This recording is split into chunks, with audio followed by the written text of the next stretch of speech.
소프트웨어 엔지니어링에서 기술 부채란 당장의 빠른 개발을 위해 불완전한 코드나 임시 방편을 선택하면서 생기는 미래의 추가 작업 부담을 가리키는 비유적 개념입니다.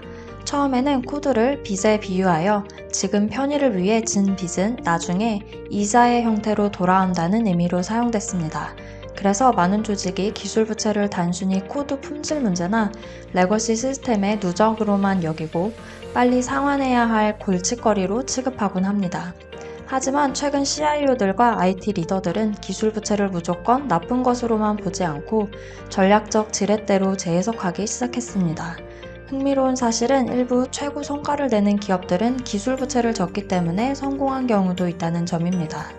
빠르게 시장에 진입하기 위해 의도적으로 기술 부채를 받아들이고 나중에 개선한 덕분에 속도와 학습 측면에서 경쟁 우위를 확보한 사례들입니다. 실제로 모든 기술 부채가 나쁜 것은 아니며 일부는 전략적이다라는 지적도 있습니다. 스타트업이나 혁신 프로젝트에서는 일시적으로 빠른 실행을 위해 의도적 부채를 택하고 이후에 갚아나가는 일이 흔합니다. 중요한 것은 부채의 존재 여부 자체가 아니라 의도적인 선택과 사후 관리 계획의 존재 여부라는 통찰입니다.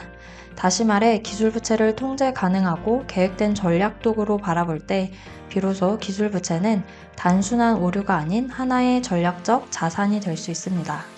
또한 최근에는 기술 부채의 개념이 크게 확장되어 단순한 코드 품질 문제를 넘어 혁신 부채 개념으로까지 발전하고 있습니다.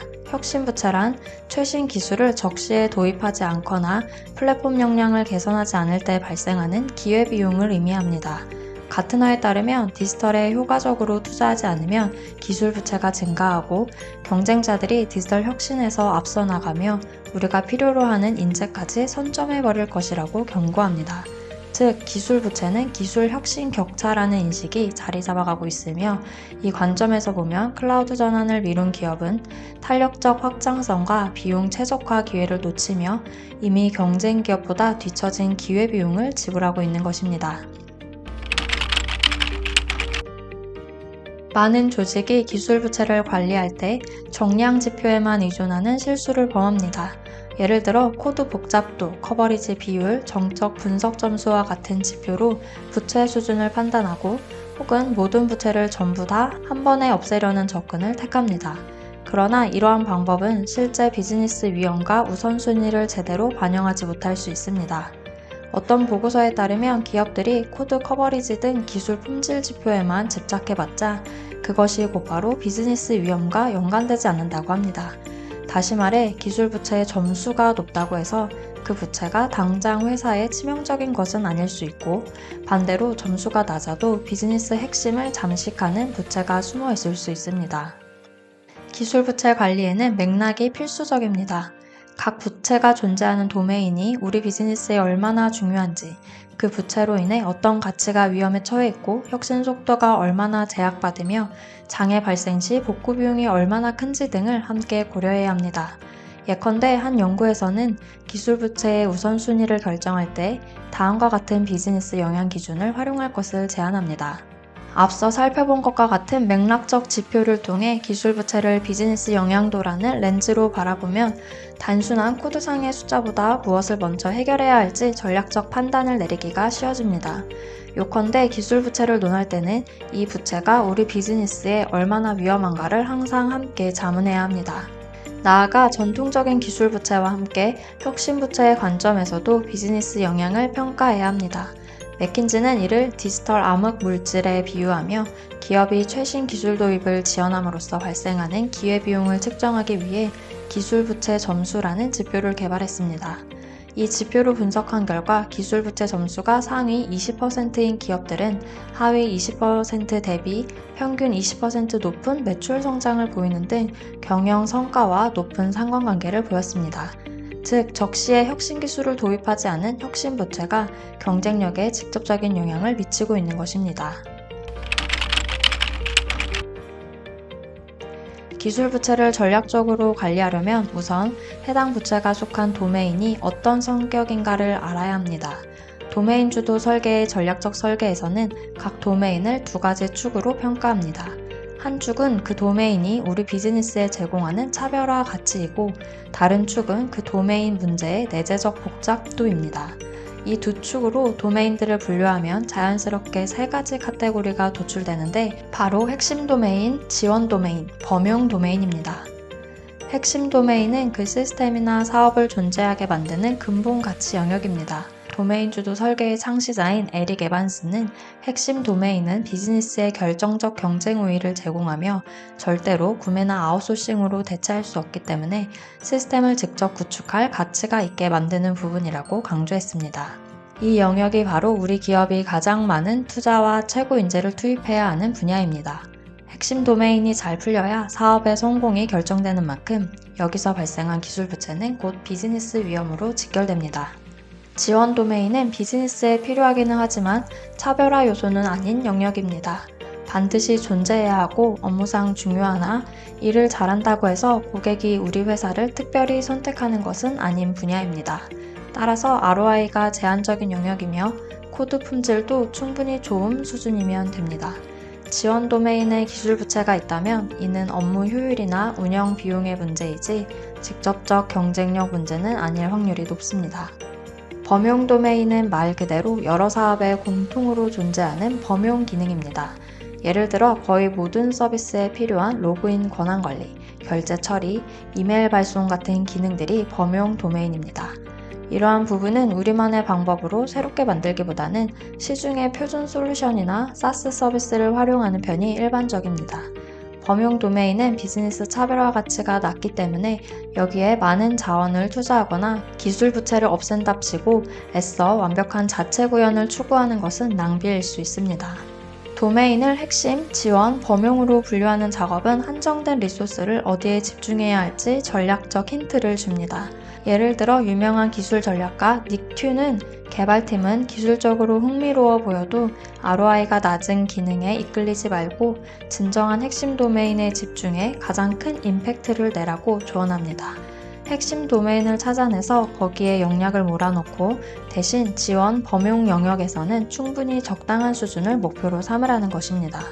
이처럼 도메인의 전략적 중요도를 인식하면 기술 부채를 바라보는 관점도 달라집니다. 어떤 도메인에 있는 부채인가에 따라 그 부채의 우선순위와 대응 방식이 완전히 달라질 수밖에 없습니다. 또한 혁신 부채의 관점에서도 도메인 분류는 중요합니다. 핵심 도메인일수록 최신 기술을 적용하지 않았을 때의 기회비용이 더 클 수 있습니다. 예를 들어 금융기관의 고객 분석 시스템은 핵심 도메인에 속하는데 여기에 생성형 AI나 머신러닝 기술을 적용하지 않는다면 경쟁사 대비 뒤처지는 혁신 부채가 쌓이게 됩니다. 딜로이트의 2025년 금융산업 전망 보고서에 따르면 대규모 언어 모델의 도입이 금융기관의 기술 부채 문제 해소에 기여하고 있으며 은행들이 AI 기술을 통해 레거시 코어를 혁신함으로써 복잡한 금융 상품을 보다 효율적으로 관리하게 되었다고 분석했습니다. 화면에 보이는 그림과 같은 기술 부채 전략 캔버스에서는 앞서 설명한 두 축의 기술 부채의 크기라는 세 번째 요소를 시각적으로 결합합니다. 이런 3축 맵을 활용하면 우리 시스템 내 여러 도메인들의 상태를 한눈에 조망할 수 있습니다. 어떤 도메인이 사업적으로 중요한데 기술 부채가 심각한지, 반대로 어떤 도메인은 부채가 좀 있어도 사업 영향이 미미한지가 직관적으로 드러납니다. 이는 곧 투자 우선순위의 방향을 가르쳐줍니다. 예를 들어 그림에서 가장 큰 원으로 표시된 도메인 G는 비즈니스 차별성이 높고 모델 복잡도도 높은 핵심 영역에 속하는데 그만큼 기술 부채가 막대합니다.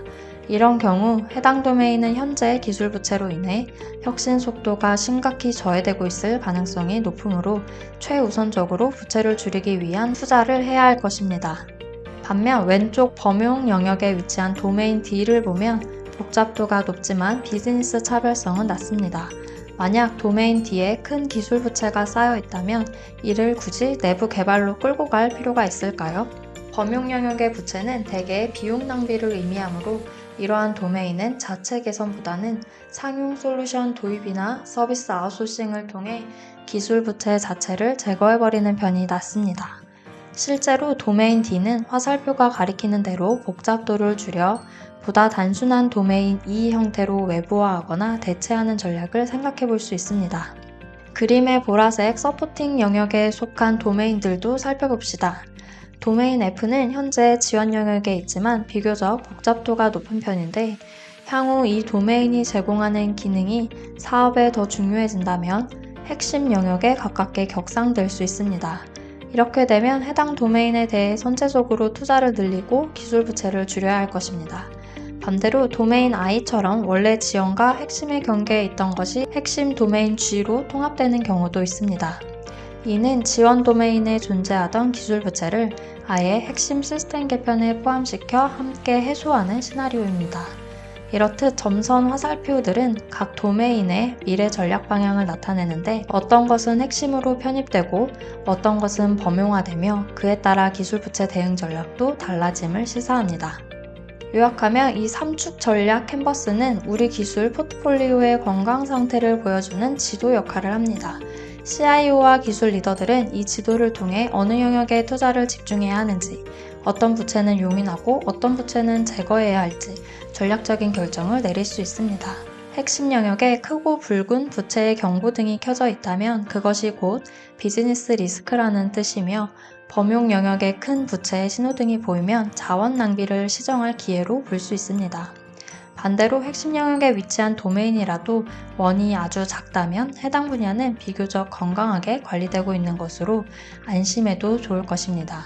이처럼 도메인 가치, 복잡도, 부채 규모를 함께 고려하면 기술 부채를 코드 품질 수준이 아니라 비즈니스 영향도에 따라 관리하는 토대를 마련할 수 있습니다.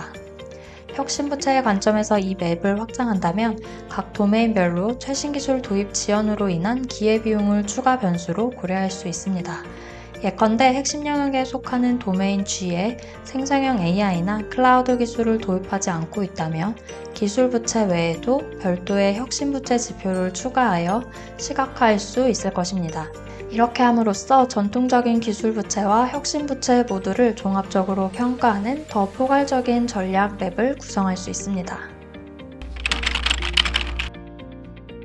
그렇다면 실제로 CIO와 IT 전략 책임자들은 이 도메인 전략 캔버스를 어떻게 활용할 수 있을까요? 첫 번째 단계는 현재 시스템을 구성하는 주요 도메인을 식별하는 것입니다. 엔터프라이즈 시스템이라면 일반적으로 수십 개의 서브 시스템이나 모듈로 나눌 수 있을 텐데 이를 DDD 관점의 바운디드 컨텍스트 등으로 구분해보는 것입니다. 그런 다음 앞서 살펴본 비즈니스 차별성과 복잡도 좌표에 각 도메인을 배치하고 거기에 기술 부채 수준을 반영해 원 크기를 결정합니다. 이렇게 기술 부채 캔버스를 그려놓으면 우리 시스템의 어떤 부분이 핵심이면서 부채가 심각한지, 어디가 부채는 많지만 전략적 가치가 낮은지가 한눈에 드러나게 됩니다.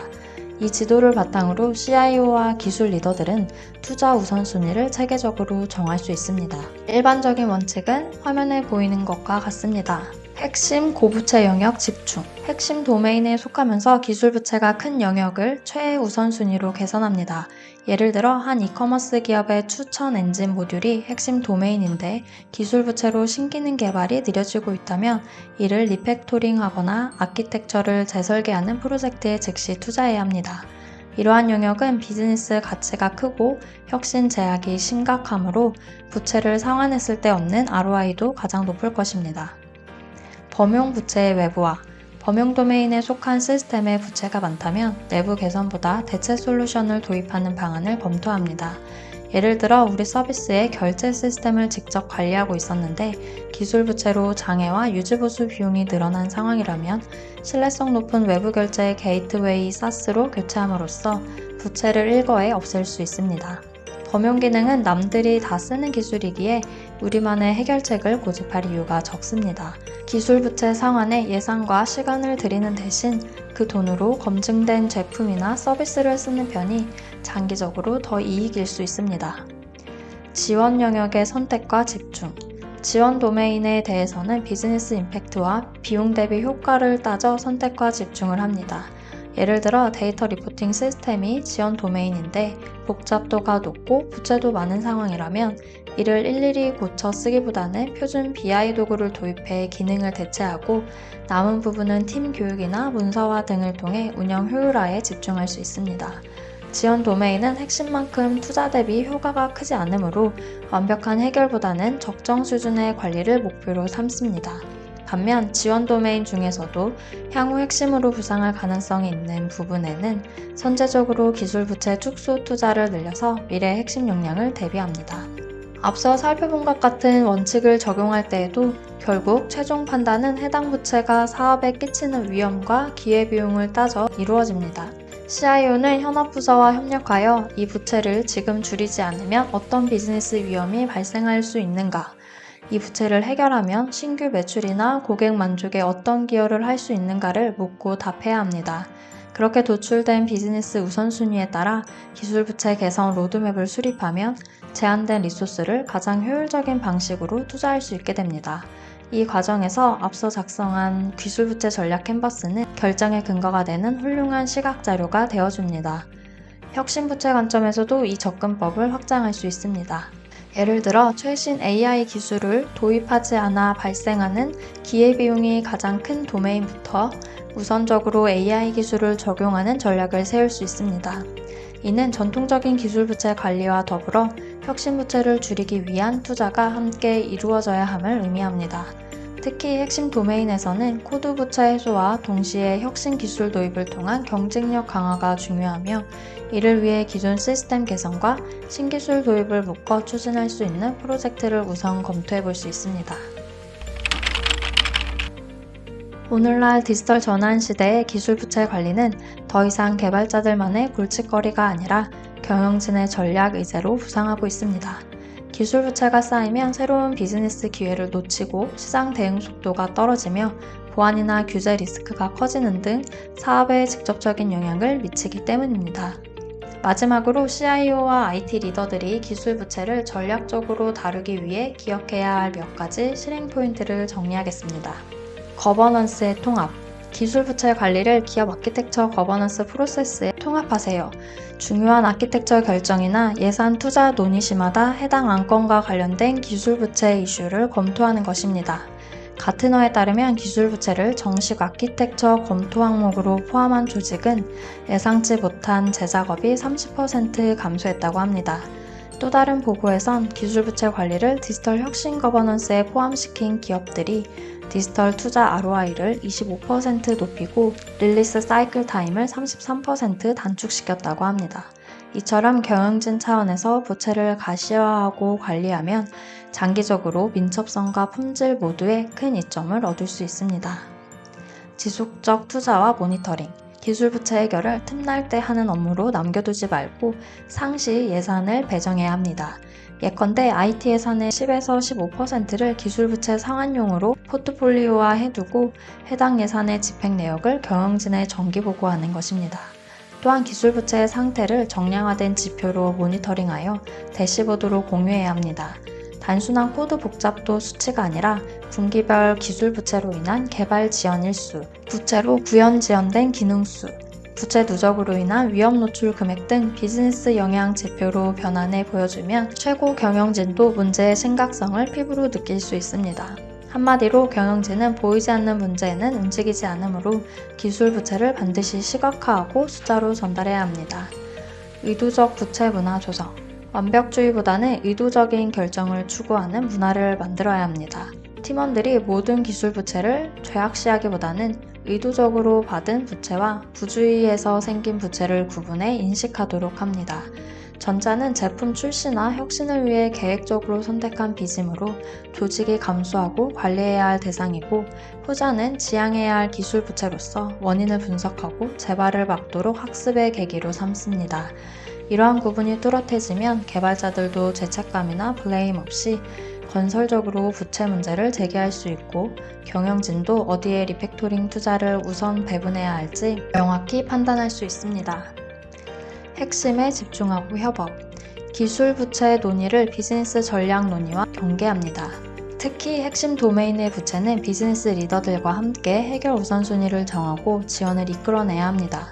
기술팀 레거시 청산 작업이라는 내부적 표현보다는 신규 고객 확보를 위한 시스템 X의 대응력을 높인다처럼 비즈니스 맥락에서 이야기하면 현업의 공감과 협력을 얻기 쉽습니다. 기술부채 감축 노력이 IT 부서만의 리팩토링 프로젝트로 고립되지 않고 제품 로드맵이나 디지털 전략의 일부로서 인정받도록 만드는 것이 CIO의 역할입니다. 마지막으로 기술부채에 대한 인식 전환이 필요합니다. 이제 CIO들은 기술부채를 두려워하거나 숨기는 대신 전략적으로 활용해야 할 대상으로 여겨야 합니다. 한 업계 전문가는 성공적인 디지털 기업은 기술부채가 없어서 성공한 것이 아니라 기술부채를 얼마나 의도적으로 잘 관리했느냐에서 갈렸다고까지 말합니다. 결국 기술부채를 잘 다루는 역량이 디지털 시대의 경쟁력이라는 뜻입니다. 기술부채를 제대로 관리하면 이는 더 이상 조직의 발목을 잡는 짐이 아니라 속도를 높여주는 지렛대가 될 수 있다는 점을 기억해야 합니다. 이러한 전략적 접근법은 전통적인 기술부채뿐만 아니라 혁신부채까지 포괄하는 종합적인 관점을 요구합니다. 최신 기술 도입의 기회비용을 인식하고 이를 기존 기술부채 관리 체계에 통합함으로써 CIO는 조직의 디지털 경쟁력을 더욱 효과적으로 강화할 수 있을 것입니다. 혁신 기술이 핵심 도메인의 기술 부채 해소에 어떻게 기여할 수 있는지를 적극적으로 탐색하고 기술 투자의 의사결정에 이러한 혁신 부채의 관점을 반영하는 것이 미래지향적인 기술 리더십의 핵심 요소가 될 것입니다.